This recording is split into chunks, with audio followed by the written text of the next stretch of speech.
76व्या प्रजासत्ताक दिनाच्या तुम्हा सर्वांना हार्दिक हार्दिक शुभेच्छा असं म्हणत मी निघालो संविधान रॅलीला. आता यंदाचा प्रजासत्ताक दिन हा माझ्यासाठी काहीतरी वेगळा होता. सालाबाद प्रमाणे मी शाळेत न जाता, कारण की तब्येत बरी नव्हती, म्हणून मी निघालो संविधान रॅली चैत्यभूमीला संध्याकाळी 4 वाजता. तर ही आमची संविधान रॅली होती. हे आमचं पहिलंच वर्ष होतं, म्हणून आम्हाला काही आयडिया नव्हती तशी. आम्ही हे बाईकवाले बघा कसे निघालेत भारताचा झेंडा घेऊन, आणि तिथं पोचल्या पोचल्या आम्ही पहिल्यांदा ट्रक आला हा चेंबूरवरून आला, आणि ह्याच्या जे डेकोरेशन जी सजावट केली होती, तर एक ट्रक असा ते छान होतं. बाबासाहेबांचा पुतळा होता आणि त्याचबरोबर संविधानाची अशी मोठी प्रत होती, आणि तिथे सांस्कृतिक कार्यक्रम देखील होते, ते आम्ही पाहत होतो.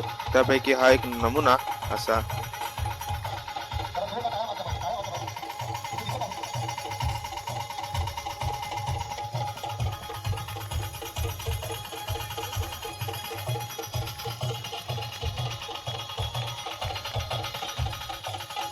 आणि खेळ पाहून झाल्यानंतर आम्ही निघताना पण अजून एक ट्रक आला तिथं, तर तो देखील एकदम मस्त आणि नीट एक वेगळा अशी सजावट होती. आणि हे संसद भवन जे दिल्लीमध्ये आहे त्याची प्रतिकृती इथे बनवण्यात आली होती.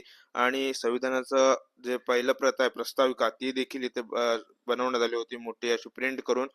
तर हा आहे तो ट्रक, आणि ह्याच्यावरती बाबासाहेबांनी जे संविधान बनवून हा दिलं होतं पंतप्रधानांना, त्याचा फोटो लावण्यात आला. आणि आम्ही बॅक टू विहार आलो. आणि कारण की गेले 10 दिवस धम्मशिबिर चालू होतं, त्याचा हा शेवटचा दिवस होता 26 जानेवारीला. 17 ते 26 असे 10 दिवस चालू होता कार्यक्रम विहारामध्ये. तर आज त्याचा समारोप होता. आणि त्यानंतर मध्ये जे धम्मशिबिराला बसले होते त्या सगळ्यांना प्रमाणपत्र वाटून